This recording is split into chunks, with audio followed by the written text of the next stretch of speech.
Have you ever walked into a room you paid for, only to have people look at you like you're the one stealing the air? I'm not talking about a casual glance. I'm talking about that heavy, cold stare that tells you, without a single word being spoken, that you've crossed a line you weren't supposed to see. Before I get into the heart of how I ended up grounding an entire wing of a major airport, I want you to do something for me. Let me know in the comments where you're watching this from. I need to know who's rocking with me today, because the story I'm about to tell you is about more than just a flight. It's about the walls we build and the moments we decide to tear them down. And if you've ever felt like you were being treated like a ghost in your own life, hit that subscribe button. We've got a lot to talk about. I've spent 20 years building a logistics empire. I started with one beat-up van and a map I couldn't always read. And now, I run a company that moves the world. I'm a CEO. I wear the suits. I make the calls. And I carry the weight of 1,000 employees on my shoulders every single morning. But when I'm with my boys, I'm just dad. My twins are 7 years old. They are the light of my life. 2 boys with bright, curious eyes and a sense of wonder that I try my hardest to protect from the jagged edges of the world. We were at JFK, heading back to Los Angeles after a long trip. I was exhausted. I'd just closed a deal that had kept me awake for 72 hours. And all I wanted was to get my boys home, see them tucked into their own beds, and maybe sleep for a week. I had booked 3 seats in first class, not because I wanted to show off, but because when you're traveling with 2 7-year-olds on a cross-country flight, you want the space, you want the quiet, you want to feel, for just a few hours, like the world isn't pressing in on you. We walked through the airport, and I could feel the familiar weight of the black tax. You know what that is, right? It's that invisible fee we pay every day. It's the need to dress a little sharper, speak a little clearer, and act a little more polite just to be treated as average. I was wearing a charcoal suit, tailored to the inch, and my boys were in their matching travel hoodies. We looked good. We looked like we belonged. But even in the first-class lounge, as I sat there sipping a coffee, I could see the eyes. People don't look at a black man in a $5,000 suit and see a businessman. They see a question mark. They see a puzzle they can't quite solve. Or a mistake they're waiting for the universe to correct. I ignored it. I've had 45 years of practice ignoring it. I focused on my boys, watching them play a game on their tablets, their laughter echoing softly against the marble floors. I thought we were safe in our little bubble. I thought the ticket in my pocket was a shield. When they called for boarding, I stood up, gripped the handles of our carry-ons, and led my boys toward the gate. The gate agent checked our passes, gave me a stiff, professional nod, and pointed us down the jet bridge. I felt a sense of relief. Once we were on that plane, we'd be in our own world for 6 hours. No emails, no board meetings, just me and my kids. But as soon as I stepped onto that aircraft and turned left into the first-class cabin, the air changed. It got thin. It got cold. I looked down at my boarding pass. 2A and 2B for the boys, and 2C for me. It was a perfect row. But when I reached the second row, I stopped dead. Sitting in 2A and 2B, the seats I had paid a premium for, the seats that were clearly assigned to my sons, was a white couple. They looked to be in their late 50s. The man was wearing a fleece vest and adjusting a pair of expensive noise-canceling headphones. The woman was already leafing through a travel magazine, a pair of designer sunglasses perched on top of her head. They looked settled. They looked like they owned the place. I stood there for a second, my boys standing behind me, their little backpacks bumping against my legs. I cleared my throat, trying to keep my voice low and respectful. I didn't want to start a scene. I just wanted my seats. Excuse me, I said, leaning in slightly. I think there might be a misunderstanding. I believe those are our seats. The woman didn't even look up from her magazine. She just flipped a page, the glossy paper making a sharp, snapping sound in the quiet cabin. The man, however, slowly pulled one side of his headphones off. He looked at me, but he didn't look at my face. He looked at my chest, then at my hands, and then he looked past me, toward the economy cabin behind us. The back of the plane is that way. "Pal," he said. His voice was casual, like he was giving directions to a lost tourist. There wasn't even a hint of doubt in his tone. He didn't ask to see my ticket. He didn't check his own. He just assumed, based on the color of my skin and the presence of my children, that I had wandered into the wrong neighborhood. I felt that familiar heat rise in my chest, the heart-shredding sensation of being erased in real time. I took a breath, clutching the boarding passes a little tighter. I looked down at my sons. They were looking up at me, their faces full of confusion. They knew something was wrong. They could feel the tension radiating off the man in the seat. "I have the boarding passes right here," I said, my voice steady but firmer now. "Seats 2A and 2B. My sons are supposed to be sitting there." The woman finally looked up. She didn't look angry. She looked annoyed, like I was a fly that wouldn't stop buzzing around her head. She let out a long, dramatic sigh and looked at her husband. "Can you believe this?" she whispered, loud enough for me and half the cabin to hear. "We finally get settled, and now there's a problem." The man put his headphone back on, signaling that the conversation was over. He didn't say another word. He just closed his eyes and leaned back in the seat I had paid for. It was the ultimate act of dismissal. It was a statement. "You are not important enough for me to even argue with." I stood there in the aisle, the line of passengers behind me starting to grow. I could feel the eyes of the other first-class passengers on us. Some looked away, embarrassed. Others looked at me with a cold curiosity, as if they were waiting to see if I would act out. I was trapped. If I raised my voice, I was the aggressive black man. If I stayed quiet, I was letting these people steal something from my children right in front of their eyes. I looked at the seat numbers again. Large, clear, silver letters on the overhead bin. 2. There was no mistake. There was no confusion. There was only a choice being made by two people who believed their comfort was more valuable than my rights. My heart was pounding against my ribs, a dull, heavy rhythm that felt like a drumbeat in an empty room. I could feel the sweat starting to prickle at the back of my neck under my starched collar. The cabin was filling up. The smell of expensive perfume and sterilized air began to feel suffocating. I looked at the flight attendant station at the front of the plane. A young woman in a crisp navy uniform was busy hanging up coats. I needed help, but a part of me, a part that had been burned too many times before, dreaded asking for it. I knew how this usually went. I knew that in a conflict between a man who looks like me and a couple who looks like them, the tiebreaker rarely goes in my favor. I turned my head slightly, looking at the twins. They were holding hands now, their knuckles a little white. They weren't playing with their tablets anymore. They were watching the man in 2A, their eyes wide and searching. I realized then that this wasn't just about a 6-hour flight to LA. This was a moment that would live in their memories forever. This was the day they would learn what it feels like to be told, without words, that you are less than. I straightened my back, pulling every inch of my CEO authority into my posture. I didn't move. I didn't go to the back of the plane. I stood my ground in that narrow aisle, the metal edge of my carry-on digging into my palm, while the silence in the cabin stretched out until it felt like it was about to snap.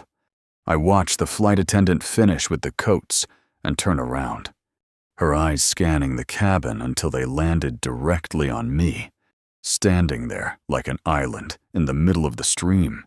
I held my boarding pass out in front of me, my arm as rigid as a steel beam, waiting for her to make the first move. The flight attendant didn't look at the couple. Her eyes didn't even flicker toward the two people clearly occupying seats that weren't theirs. Instead, her gaze anchored on me, tracing the line of my suit, scanning my face for a flicker of the trouble she clearly expected to find. It's a look I've known since I was 15, back when I was just a kid in a hoodie trying to buy a Gatorade at a corner store. It's that squint of suspicion, the silent calculation of whether or not you're about to become a problem for her shift. She didn't see a CEO. She didn't see a father. She saw a disruption. "Sir," she said, her voice dripping with that forced, professional politeness that feels more like a warning than a greeting. "Is there a problem? You're blocking the boarding flow." I didn't blink. I kept my arm extended, the digital boarding pass on my phone screen glowing like a beacon in the dim cabin light. "The problem, ma'am, is that these two individuals are in the seats I purchased for my sons, 2A and 2B. We'd like to sit down so the flow can continue." The man in 2A let out a sharp, mocking bark of a laugh. He didn't even bother to take his headphones off this time. He just pushed one cup back. "Hear that? Honey, he purchased them. Probably used some community outreach points or a diversity voucher. Look, buddy, we're comfortable. The plane is late enough as it is. Just take the kids to the back. I'm sure there's plenty of room near the engines." The woman beside him chuckled, patting his hand like he'd just said something incredibly clever. She looked at the flight attendant and gave a small, weary shrug. "We've had such a long day. We really don't need the drama. Do we?" The flight attendant looked back at me. I could see the gears turning.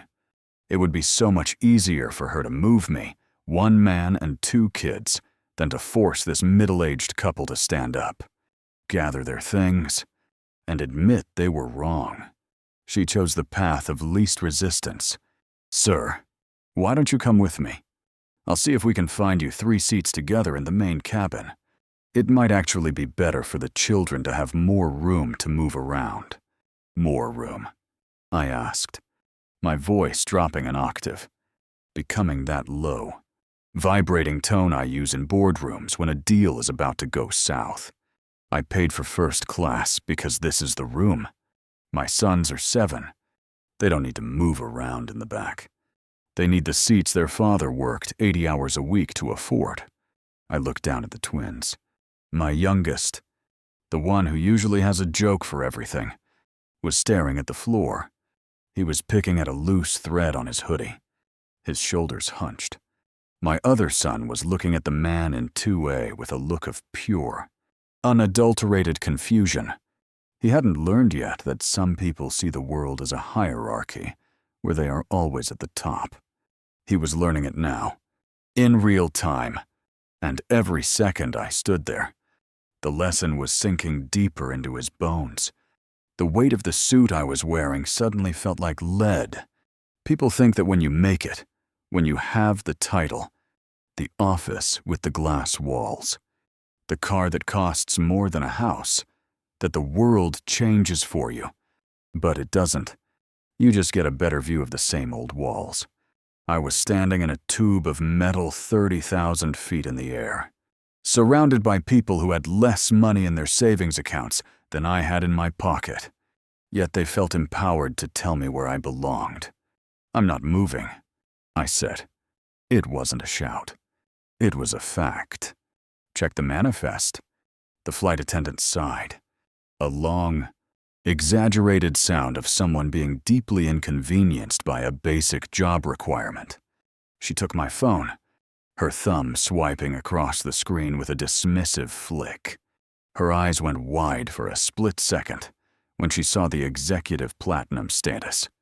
A tear so high you usually have to own a small country to get it, but she recovered quickly. She looked at the couple, then back at me. "The seats are indeed assigned to you, sir," she admitted, her voice lower now. "But as you can see, the passengers are settled. If I move them now, it creates a delay for the entire flight. We're already on a tight window for takeoff. Surely you can be the bigger person here." "The bigger person?" I whispered. The irony was so thick I could taste it. I've spent 45 years being the bigger person. I've been the bigger person when people followed me through department stores. I've been the bigger person when investors looked through me to talk to my white junior partners. I'm done being big. Today, I just want to be a passenger. The man in 2A leaned forward, his face reddening. "Listen, CEO or whatever you're pretending to be, we aren't moving. Call the pilot. Call the police. We're staying right here. You're the one making a scene. Look at you, standing in the aisle, hovering over us. You're threatening us." The word threatening hit the air like a gunshot. Everyone in the cabin went still. It's the magic word used to flip the script. In an instant, the victim becomes the aggressor. I saw the flight attendant reach for her radio. I saw the other passengers shift in their seats, their faces tightening. This was the cliff. One more word, one more step forward, and I'd be the one being escorted off in zip ties, while the couple in 2A enjoyed their pre-flight champagne. I felt a small, cold hand slip into mine. It was my son. He didn't say anything, but he squeezed my finger so hard it hurt. He was terrified, not of the man in the seat, but of what was happening to his dad. He saw the trap. I took a long, slow breath, counting to 4. I didn't look at the couple. I didn't look at the flight attendant. I looked at the ceiling of the plane, and for a moment, I wasn't there. I was back in my operations center in Atlanta, looking at a map of the world. I was thinking about the 5 Gulf Streams I had sitting in a private hangar not 3 miles from this very runway. I was thinking about the fact that I provide the logistics for 3 of the major suppliers this airline uses for its fuel and catering. I had been trying to play by their rules. I had been trying to be a customer. But they didn't want a customer. They wanted a ghost. "Fine," I said. The word was cold. Stone cold. The flight attendant looked relieved. The man in 2A smirked, clicking his headphones back into place with a satisfied thud. He thought he'd won. He thought he'd put me in my place. I steered my boys toward the one empty seat left in the row across from them, 2C, and the one behind it. "Sit down," I told them quietly. "Don't say a word. Just watch." I sat down in the leather seat. The scent of the premium hide usually a comfort, but now it felt like ash. I pulled out my phone. I didn't open the airline app. I opened a secure messaging line that goes directly to my head of global operations. My thumbs moved with a precision that comes from years of high-stakes crisis management. "Marcus," I typed, "I'm on flight 1204. JFK to LAX. I need a tactical grounding of the private taxiway Delta 9. Bring in the high 5 formation. I want them positioned within the next 20 minutes. No excuses. I'm teaching a lesson today." I hit send. Then, I leaned my head back against the headrest, closed my eyes, and waited for the world to start turning the way I wanted it to. I could hear the engines of the massive jet beginning to whine, a low-frequency vibration that shook the floorboards. We were starting to push back. The couple across from me was whispering and laughing. I reached over and patted my son's knee, my pulse finally slowing down as the cold, calculating clarity of a commander took over. The vibration of the engines began as a low, guttural hum that I could feel in the soles of my shoes. traveling up through the floorboards and settling in my teeth. It was the sound of a giant waking up, oblivious to the small, jagged war being waged in row 2, across the aisle. The man who had stolen my son's peace was already adjusting his neck pillow, his eyes closed, as if he had already forgotten I existed. That's the thing about privilege. It allows you to sleep while the person you've stepped on is still bleeding. I looked at the back of his head, at the graying hair and the expensive fleece, and I didn't feel the flash of anger I expected. I felt a strange, cold clarity. I was no longer a man trying to explain his humanity to people who weren't listening. I was a man waiting for the chess pieces to slide into place. My phone vibrated in my palm. One short, sharp burst. I didn't even have to look at it to know Marcus had received the message. In the logistics world, we have a saying, move the mountain or move the road. If the airline wouldn't move these people out of our seats, I would simply move the world around the airline. The plane began its slow, heavy pushback from the gate. The safety video started playing on the screens, a bright, cheerful animation that felt like a mockery of the tension thick enough to choke on in the first-class cabin. The flight attendant who had tried to handle me was now moving through the aisle, checking overhead bins with a frantic energy, avoiding my eyes like I was a bad omen. She was trying to wish away. She had made her choice. She had gambled that a black man and 2 kids would be easier to silence than a vocal white couple who looked like they had a lawyer on speed dial. She had no idea she'd just bet against the house. Dad. It was a whisper, barely audible over the rising whine of the turbines. I turned my head. My youngest was looking at me, his face pale in the artificial cabin light. He looked small in that oversized leather seat, his feet dangling a few inches above the floor. Are we in trouble? Why is that man so mad at us? I reached across the gap and took his hand. His skin was cold. We aren't in trouble, son. Some people have forgotten how to share the world. That's all. But I want you to remember this moment. I want you to look at how they're acting. And then, I want you to look at me. We don't scream to get what we deserve. We just make it impossible for them to say no. He nodded, though I could see the doubt in his eyes. He's 7. He shouldn't have to understand the mechanics of systemic disrespect. He should be thinking about the snacks in the seatback pocket, or the movie he was going to watch. But as the plane turned toward the taxiway, I saw him glance over at the couple again. The man in 2A had opened his eyes and was staring at my son, a look of pure, unearned superiority on his face. He didn't see a child, he saw an obstacle. The plane ground to a momentary halt at the edge of the taxiway, waiting for clearance. That's when the cockpit door opened. A man walked out, his uniform sharp, 4 gold bars gleaming on his shoulders. The captain. He didn't go to the galley or check the flight deck. He walked straight into the first-class cabin. He was an older man, his face lined with the weariness of 30 years in the sky. He looked at the flight attendant, then at the couple in 2, and finally, his gaze landed on me. Is there an issue here? The captain asked. His voice was steady, the voice of a man used to being the ultimate authority in a pressurized tube at 30,000 feet. The man in 2A didn't even wait for the flight attendant to speak. He stood up halfway, gesturing wildly toward me. Captain, thank God. This man is harassing us. He's been standing over us, making demands about these seats. He's making my wife incredibly uncomfortable. He's creating a hostile environment before we've even left the ground. We just want to fly in peace, but he won't stop. The captain looked at me. He didn't look at my boarding pass. He didn't ask for my side of the story first. He looked at the suit, then at the kids, then at the man in 2A.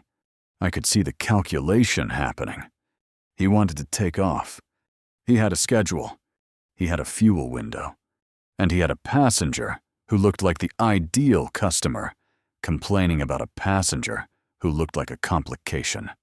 "Sir," the captain said, addressing me, "I understand there's a seat dispute, but we are currently taxiing for the safety of the aircraft and the comfort of the other passengers. I'm going to have to ask you to remain in the seats you're currently in. We can sort out the ticketing errors once we reach Los Angeles." "Ticketing errors," I said. I stood up, slowly, making sure my movements were deliberate. I didn't want to give him a reason to call for security. "Captain, there is no error. I am the CEO of a global logistics firm. I don't make errors when it comes to travel. These seats were booked 4 months ago. I have the receipts, the confirmation codes, and the physical boarding passes. These people are in our seats because they believe they have a right to take what belongs to someone else. Are you telling me that your policy is to reward theft as long as it keeps you on schedule?" The captain's jaw tightened. "I'm telling you that I am the master of this vessel, and I'm making a command decision based on the current situation. If you continue to argue, I will be forced to return to the gate and have you removed for non-compliance." The woman in 2B let out a soft, triumphant little hum. She didn't say anything, but the look she gave me was one of absolute victory.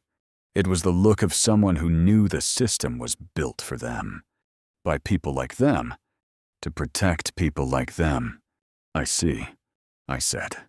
I looked at the captain, truly looked at him. I saw the fatigue, the bias, and the simple desire for an easy day. "Then you should probably check your radio, Captain, because I think your schedule just got a lot more complicated." The captain frowned.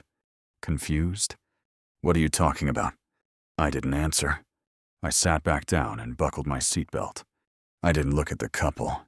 I didn't look at the flight attendant who was now smirking behind the captain's back. I looked out the window.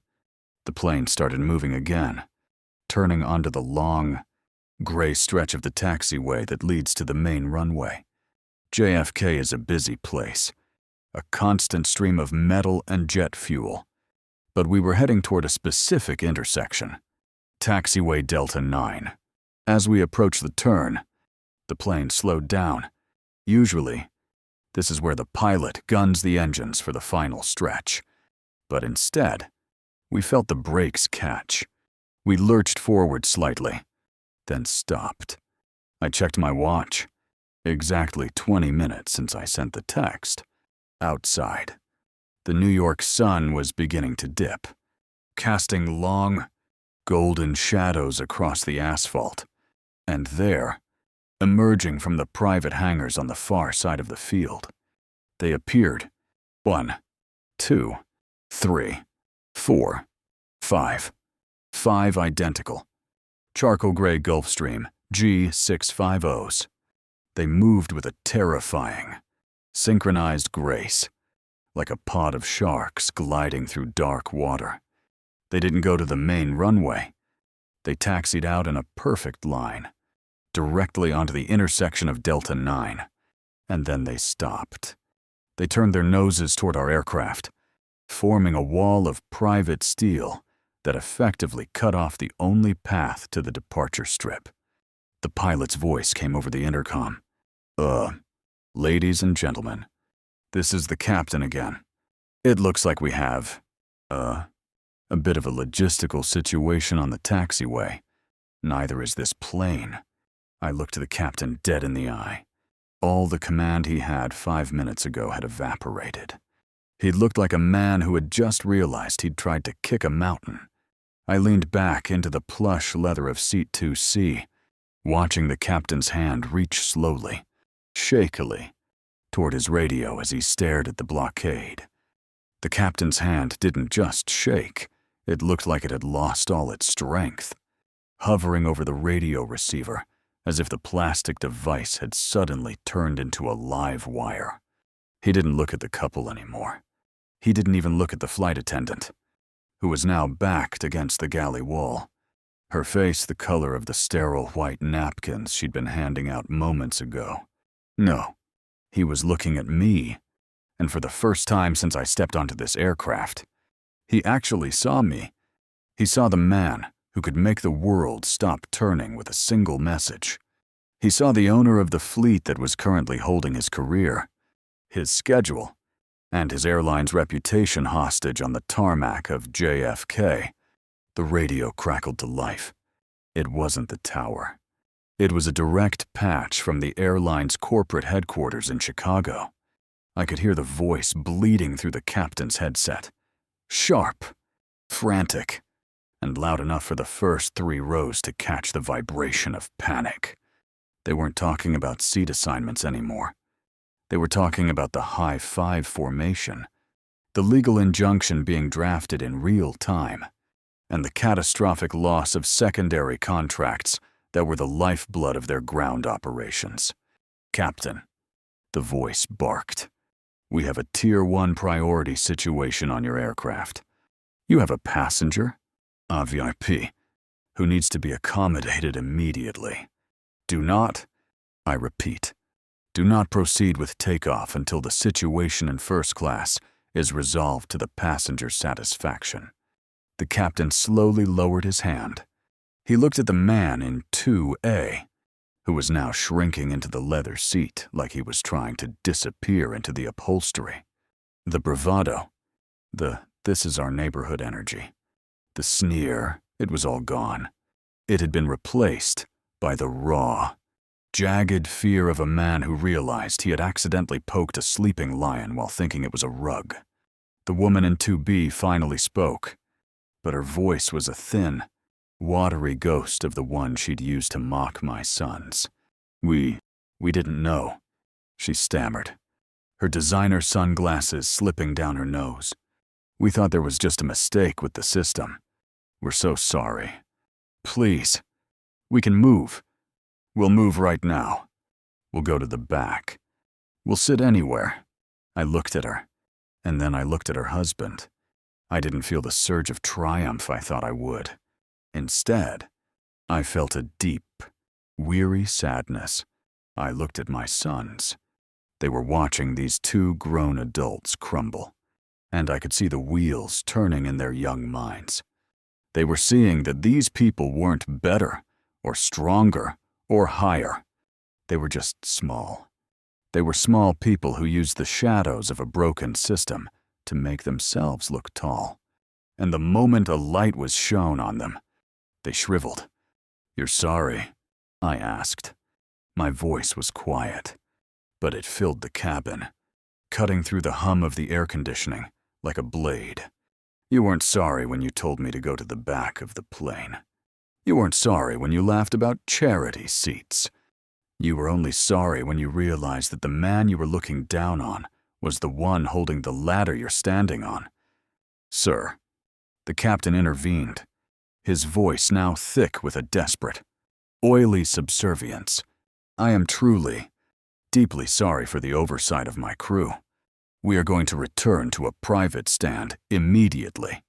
We will have these passengers removed and we would be honored to upgrade your entire experience. We can offer— Stop, I said, raising a hand. I don't want your upgrades. I don't want your vouchers.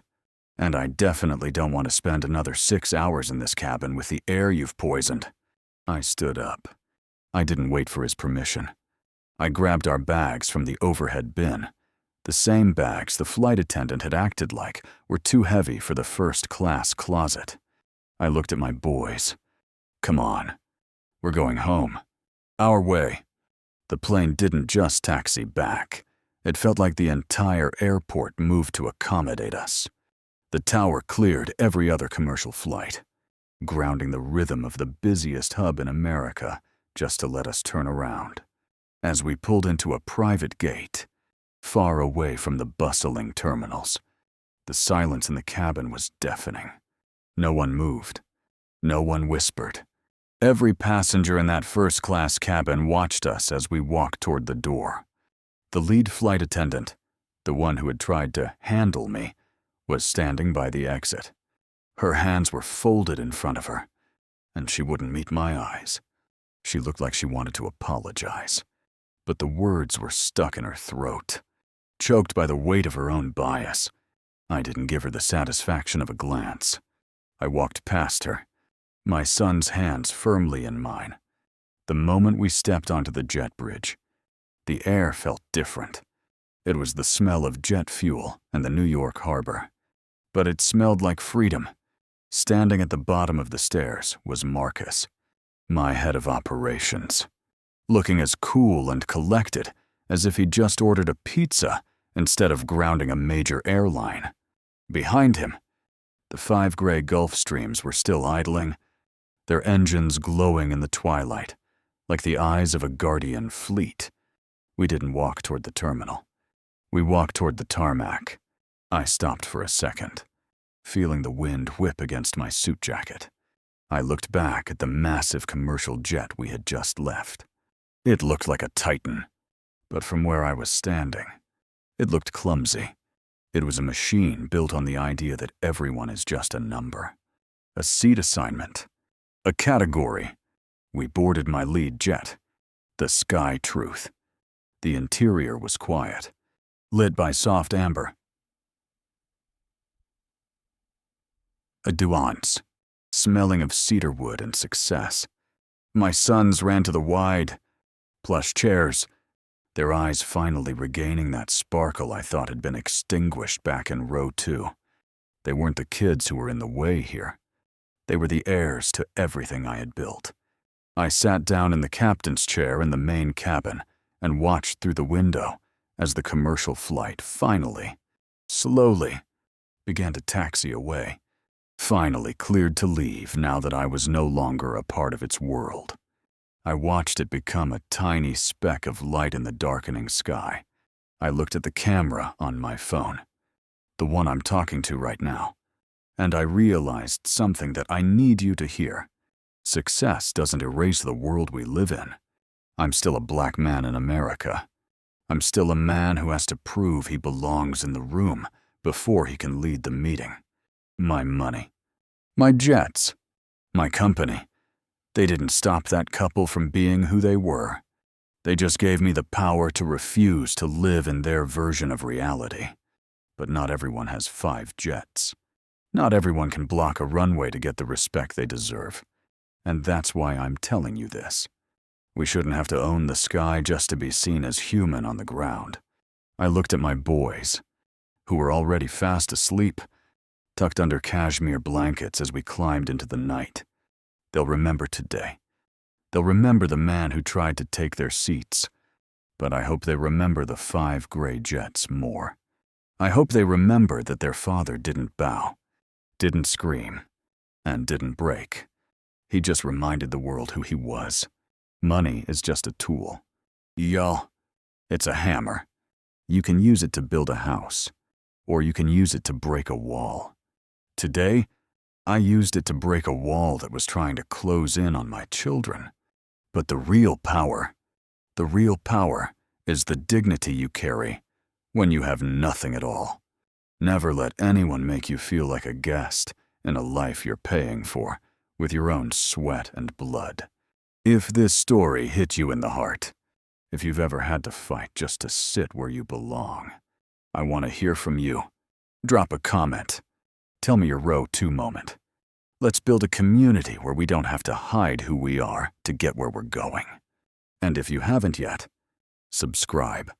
Join the family. We're going to keep talking about the truths people are too afraid to say out loud. I'm going to sit back now and watch the stars. We're at 40,000 feet, and from up here, you can't see the lines they try to draw between us. You just see the light. Stay strong, stay seen, and never, ever let them tell you where the back of the plane is. I'll catch you in the next one. Peace. It's been 3 days since we touched down in Los Angeles, but the hum of those 5 Gulfstream engines still vibrates in my chest. You see, I spent years thinking my job was just to provide for my sons, to make sure their path was paved with gold so their shoes wouldn't get dirty. But after that day at JFK, I realized that gold isn't enough. You have to teach them how to walk when the road itself tries to trip them up. I watched my boys go back to their elite private school on Monday morning. They walked in with their heads a little higher, but as a father, you never stop worrying about the weight they carry. I'm sitting in my office now, looking at a framed photo of them on my desk. And I'm thinking about a phone call I got yesterday from their principal. It wasn't about a bad grade or a broken rule. It was about an incident. My son, the quiet one who usually picks at his hoodie when he's nervous, had stood his ground in a way that made the school board uncomfortable. He didn't use 5 jets. He used something much more powerful. He used the truth. Before I tell you what happened in that classroom, I want to ask you, how do you teach your kids to handle a world that doesn't always want them to win? Drop a comment below. I really want to know your strategies, because we're all just figuring this out together. And if you're new here, hit that subscribe button. We're building a legacy here, and I want you to be part of it. The principal, a woman who prides herself on diversity and inclusion, but rarely looks me in the eye when we meet, sounded breathless on the phone. Your son refused to participate in a group project, she told me.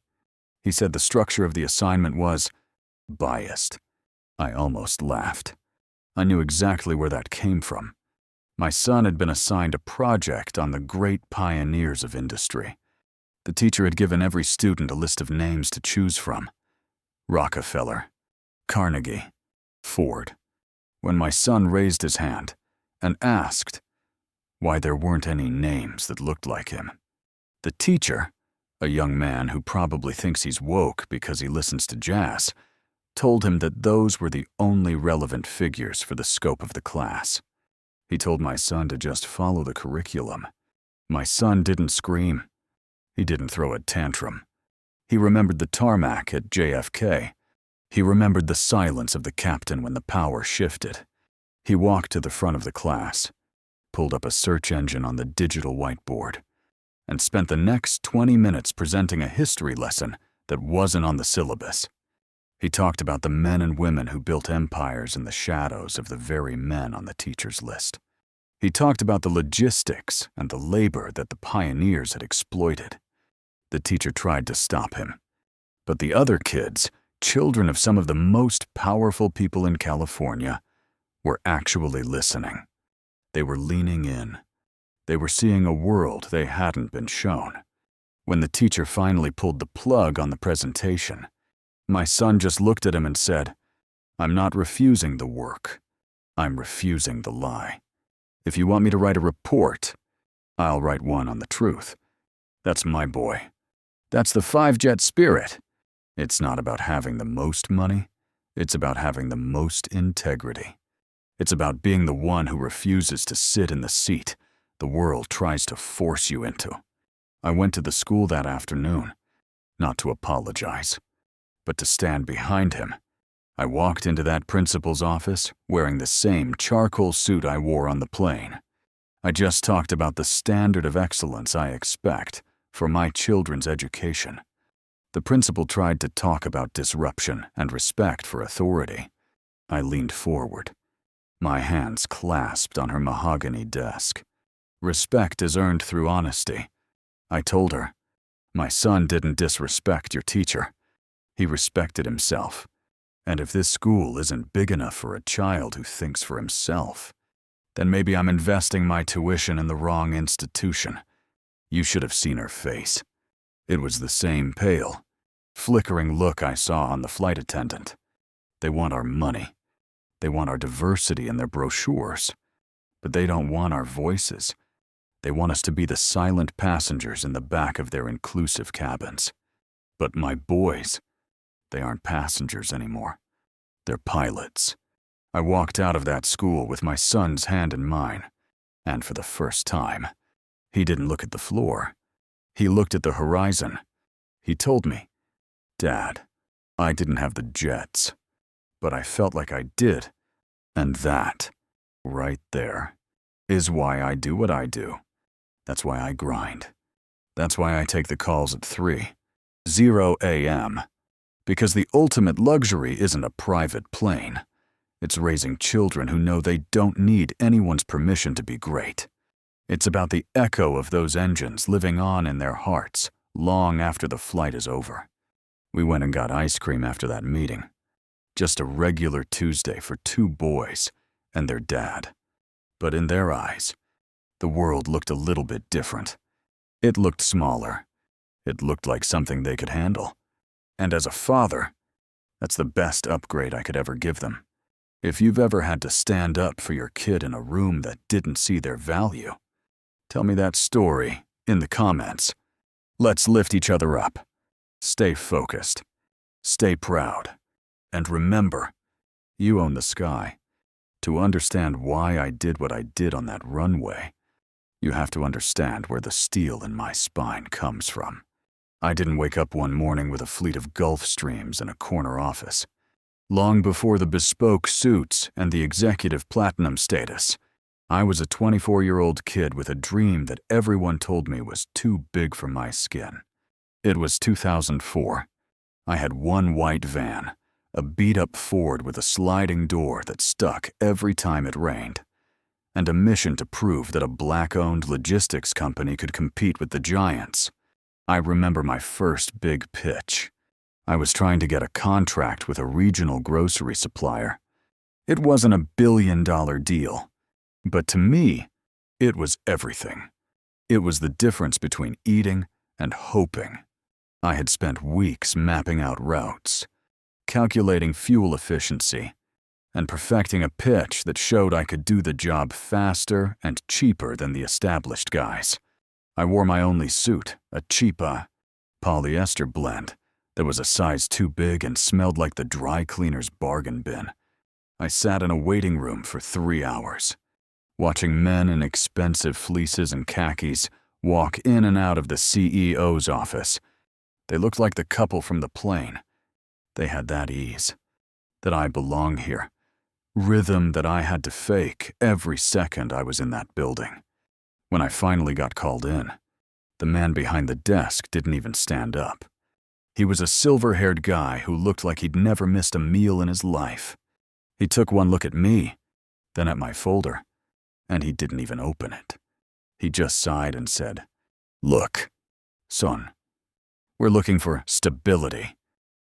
We need companies with a proven track record, not startups from your neighborhood." "My neighborhood?" I asked. I knew exactly what he meant. He didn't see the data. He didn't see the efficiency. He saw the zip code. He saw the shadow. I tried to show him the numbers. I tried to explain that I was already running local routes with a 99% on-time delivery rate. But he just tapped his pen on the desk and looked past me, toward the window, where my dented white van was parked in the VIP lot.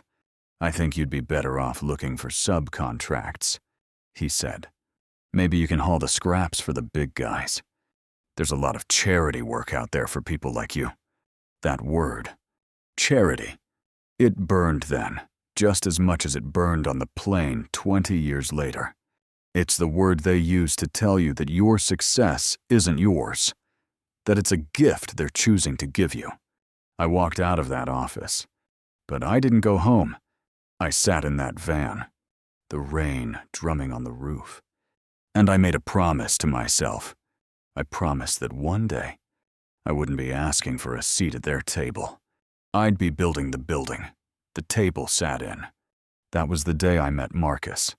He was working the loading dock back then, a man who saw the world for what it was, but never let it break him. He saw me sitting in that van, looking at the grocery supplier's building like I wanted to tear it down with my bare hands. He walked over, knocked on the glass, and said, "They told you no, didn't they?" I just nodded. Marcus leaned against the door and said, "They always tell us no until we make it impossible for them to say it.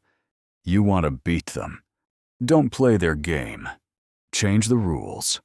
We spent the next 5 years doing exactly that. We didn't just deliver packages. We built a network that nobody else could touch. We worked the hours they wouldn't.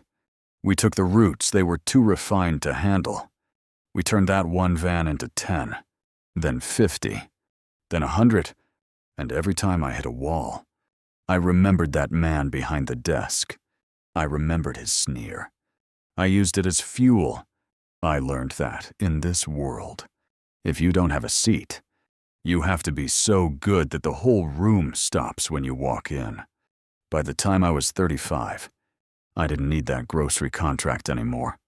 I owned the company that supplied the trucks to the grocery company. I had become the infrastructure.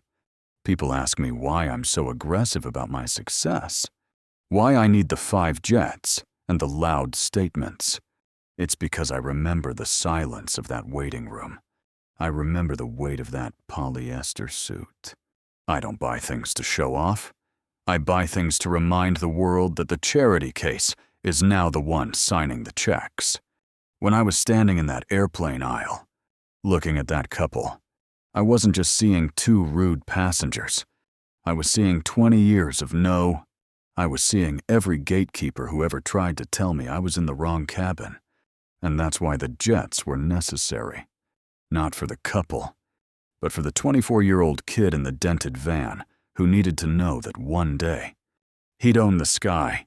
If you're in that one van stage of your life right now, if you're hearing no more, then yes, keep going. Build your foundation so deep that nobody can shake it, because your 5-jet moment is coming. You just have to be willing to drive through the rain to get there. Drop a 100 in the comments if you're building your empire today. I see you, I respect you, and I'm rooting for you. Stay hungry, stay humble, and never forget where you started.